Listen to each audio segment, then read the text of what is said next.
Hello future doctors, कैसे हैं आप सभी। आई होप आप सब अच्छे होंगे।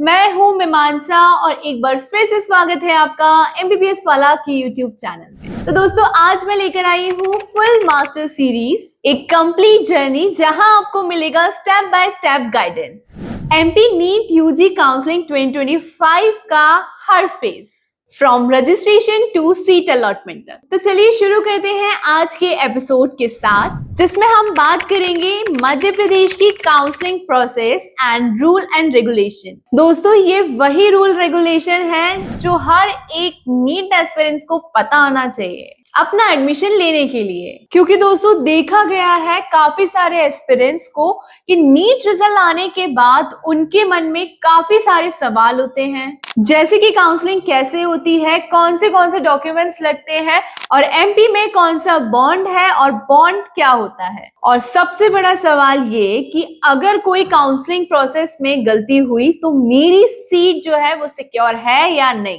तो दोस्तों, अगर आप भी इन सारे सवालों से घिरे पड़े हो और मन में काफी सारे सवाल हैं और आप मध्य प्रदेश में एमबीबीएस की सीट लेना चाहते हो, तो आज की वीडियो आपके लिए इंपॉर्टेंट होने वाली है, तो प्लीज एंड तक देखिए। तो दोस्तों, इस वीडियो में हम बात करेंगे, यानी स्टेप बाय स्टेप कवर करेंगे Madhya Pradesh NEET UG counselling 2025 का complete counselling process. Second, rule and regulation जो आपको हर काउंसलिंग प्रोसेस में फॉलो करना होगा। और थर्ड, बॉन्ड पॉलिसी जो मध्य प्रदेश में काफी स्ट्रिक्ट है। और हाँ दोस्तों, ये सब चीजें होंगी 2025 के लेटेस्ट अपडेट के साथ, ताकि आप कोई भी आउटडेटेड या गलत इन्फो के चक्कर में ना पड़े। तो चलिए सबसे पहले हम काउंसलिंग जर्नी स्टार्ट करते हैं। तो दोस्तों, ये सोचो कि अगर आपने नीट का एग्जाम भी दे दिया, रिजल्ट भी आ गया और आपका स्कोर जो है वो भी डिसेंट है, अब इसके बाद आपको क्या प्रोसेस करनी है? आपको डीएमई की वेबसाइट चेक करते रहना है या एमबीबीएस वाला को फॉलो करना है। क्यों? क्योंकि वहां आएगी रजिस्ट्रेशन की डेट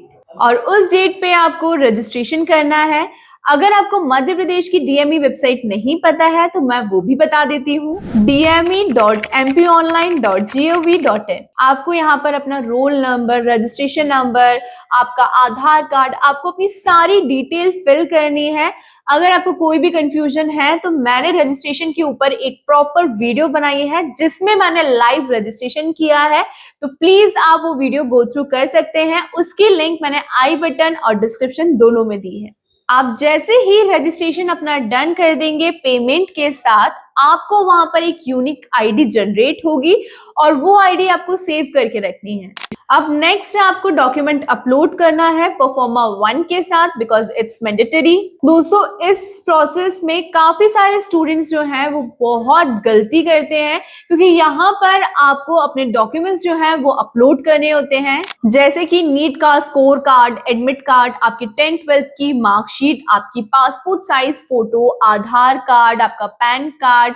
अगर आप एनआरआई के लिए अप्लाई कर रहे हैं तो आपका जो स्पॉन्सर है उसकी डिटेल्स, मतलब ये सारे डॉक्यूमेंट्स जो हैं वो नेसेसरी होंगे। और दोस्तों, 2025 के अपडेट के अकॉर्डिंग हर स्टूडेंट को परफॉर्मा 1 फिल करना होगा। दोस्तों, बेसिकली ये एक डिक्लेरेशन है जिसमें ये मेंशन होगा और ये प्रूफ होगा कि आपके जितने भी डॉक्यूमेंट्स आप सबमिट कर रहे हो वो सारे वैलिड हैं। और हाँ, आपके नियरेस्ट स्क्रूटनी सेंटर पर जाकर आपको आपके सारे ओरिजिनल डॉक्यूमेंट्स जो हैं वो भी वेरीफाई कराने होंगे। और दोस्तों, परफॉर्मा पर हमने एक डिटेल वीडियो बनाई है जिसकी लिंक हमने आई बटन और डिस्क्रिप्शन दोनों में प्रोवाइड की है, आप वहां पर जाकर गो थ्रू कर सकते हैं। तो दोस्तों, ध्यान रहे कोई भी गलत डॉक्यूमेंट्स और इनकम्प्लीट डॉक्यूमेंट्स अपडेट ना करें, इससे आपकी काउंसलिंग प्रोसेस में इफेक्ट हो सकता है। अब दोस्तों, डॉक्यूमेंट भी हो गया, इसके बाद आता है सबसे इंपॉर्टेंट पार्ट जो है चॉइस फिलिंग एंड लॉकिंग। तो दोस्तों, जैसे ही आप रजिस्ट्रेशन करते हैं उसके बाद आता है चॉइस फिलिंग वाला पार्ट। चॉइस फिलिंग में आप जैसे ही क्लिक करेंगे तो वो आपसे पूछा जाएगा कि आपको गवर्नमेंट कॉलेज में एडमिशन लेना है या प्राइवेट में, या फिर आप बोथ, मतलब दोनों के लिए आप अग्री हो। तो अगर आप गवर्नमेंट क्लिक करते हो तो गवर्नमेंट कॉलेज की सारी लिस्ट आ जाएगी। प्राइवेट पे अगर आप क्लिक करते हो तो प्राइवेट की आ जाएगी, एंड आप बोथ सेलेक्ट करते हो तो दोनों कॉलेजेस जो हैं उसकी सारी लिस्ट आ जाएगी। अब दोस्तों उन लिस्ट को आपको अपने प्रायोरिटी वाइज अरेंज करना होगा। तो सबसे पहले वो कॉलेज आएगा जिसमें आपको आपका ड्रीम दिख रहा है, यानी आपको जिस कॉलेज में पढ़ना है। उसके बाद ऑल्टरनेट, मतलब कि ये नहीं तो कोई और कॉलेज तो हम सोचते ही हैं, तो एज इट इज वही आएगा। पर दोस्तों एक इम्पॉर्टेंट पार्ट ये है कि अगर आप चॉइस फिलिंग कर लेते हो और उसको छोड़ देते हो कि चलो ठीक है ये तो हमने चॉइस फिल कर लिया, but locking is very important. अगर आप लॉक नहीं करते हो तो जो कॉलेज आपने फिलअप करे होंगे और उसको अरेंज नहीं किया होगा तो वैसे के वैसे ही आफ्टर डेट लॉक्ड हो जाएगा। तो दोस्तों चॉइस फिलिंग और लॉकिंग के बाद हम बात करेंगे सीट अलॉटमेंट की। तो दोस्तों एमपीडीएमई जो है वो आपका नीट स्कोर, आपके कॉलेज की अवेलेबिलिटी प्लस कैटेगरी के हिसाब से आपको सीट अलॉट करती है।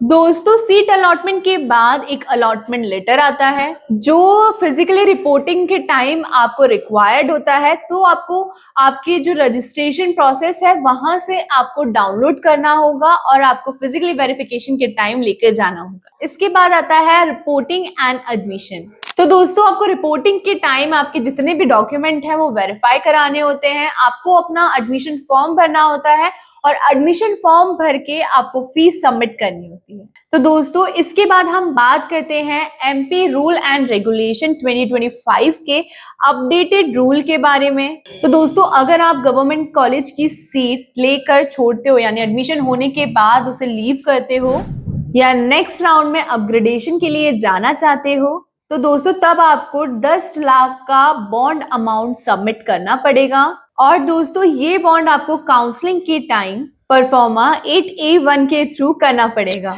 इसके बाद हम बात करेंगे सेकेंड रूल यानी सेकेंड बॉन्ड की, जो है सर्विस बॉन्ड, और वो बॉन्ड है रूरल सर्विस एरिया के लिए और मिलिट्री सर्विस एरिया के लिए। यानी दोस्तों कुछ कॉलेजेस में 1 साल का आपको रूरल सर्विस एरिया में आपको सर्विस देनी होती है या फिर मिलिट्री एरिया में आपको सर्विस देनी पड़ती है। दोस्तों ये तभी होता है जब आप किसी स्पेशल कोटा के थ्रू एडमिशन लेते हैं।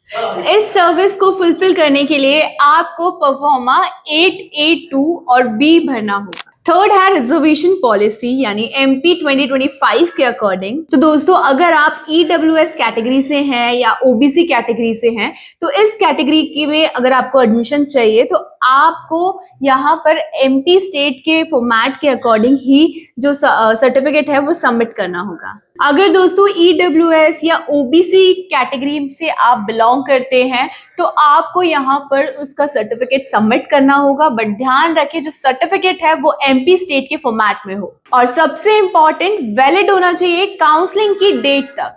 इसके बाद हम बात करते हैं डोमिसाइल सर्टिफिकेट रूल की। दोस्तों गवर्नमेंट सीट में अगर आप एडमिशन लेना चाह रहे हैं एमबीबीएस के लिए तो आपको मध्य प्रदेश का डोमिसाइल होना होगा। और ध्यान रहे कि डोमिसाइल की जो इश्यू डेट है वो काउंसलिंग डेट से पहले होना चाहिए। और अगर आप प्राइवेट कॉलेज में एडमिशन के लिए प्लान कर रहे हैं तो फर्स्ट राउंड में डोमिसाइल की नीड होती है, मतलब डोमिसाइल स्टूडेंट्स ही होना चाहिए। सेकेंड राउंड से जो मध्य प्रदेश है, एज वी सेड कि मध्य प्रदेश जो है सेकेंड राउंड से ओपन हो जाता है तो कोई टेंशन नहीं है उसकी। इसके बाद हम बात करते हैं रिपोर्टिंग एंड अपग्रेडेशन रूल की। दोस्तों अगर फर्स्ट राउंड के बाद आपको सीट मिल जाती है और आप रिपोर्ट करते हो तो आप सेकेंड राउंड के लिए जो अपग्रेडेशन के लिए एलिजिबल हो। लेकिन अगर आप रिपोर्ट करने के बाद सीट को छोड़ देते हो तो बॉन्ड रूल लगता है और ध्यान रहे कि आप आगे की काउंसलिंग से भी डिस्क्वालिफाइड हो सकते हो। तो दोस्तों हम एक क्विक रिकैप भी समझ लेते हैं जो फटफट कंप्लीट हो जाएगा।